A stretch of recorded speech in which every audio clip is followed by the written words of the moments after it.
Hi guys, this is Connie, back for some more Connie Reads Crenshaw. It's been a while. I had to do my backtracking. We are on chapter 21 of part 2.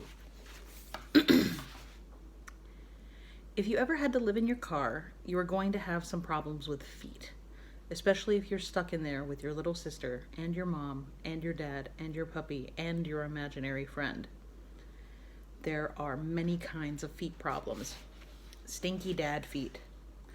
The magic marker smell of nail polish on your mom's toes because she says she still wants to look nice, so please just deal with it. Sister feet kicking you just as you're falling asleep. The scratchy surprise of dog feet trying to wake you up. Imaginary friend tiptoeing on your head. I thought hard about the feet problem. Finally, I came up with a plan. What's the worst that can happen, is how I figured it. What I did is I took a cardboard TV box we found behind Walmart. I smooshed it flat. I drew on the outside of the box and the inside too. I only had 3 markers and 1 dried out when the cap fell under the back seat. So it was mostly just red dogs with blue eyes and blue cats with red eyes. I put stars on the inside. They seemed like a good thing to think about before you went to sleep. I wrote, keep out Jackson's rum. Oh, kept out Jackson's rum on top. Mom said, too bad we had to leave our dictionary behind. Dad said, if only it really was rum. Every night I opened up my box and slipped my sleeping bag inside it. When I crawled inside, I felt like a caterpillar in a cocoon.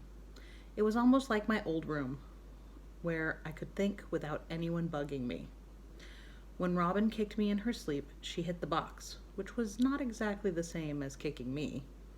Unfortunately, Aretha liked to sleep with me, so it could get a little dog breathy. Also, the box didn't help much with the stinky dad feet. I knew we were lucky because we had our old Honda minivan, which had lots of room. I met a kid who lived for a whole year in one of those VW cars. It was red and round like a ladybug, and just about as tiny. The poor kid had to sleep sitting up, squished between his 2 little sisters. Another reason we were lucky was because my sleeping box was just decoration. Some people actually live in boxes on the street. I wasn't looking on the bright side. It's better to have a big car than a little one when you are living in it. And it's better to have a box in a car than a box on the street. Those were just facts. I wasn't like my dad, who kept saying we weren't homeless. We were just car camping. And that's the end of chapter 21. It's 3 minutes in. We'll do, let's see, 22 is pretty short, so we'll add on 22. I didn't think much about the cattail windshield wiper for a while. Things were so weird, I guess I didn't want to add any extra weirdness.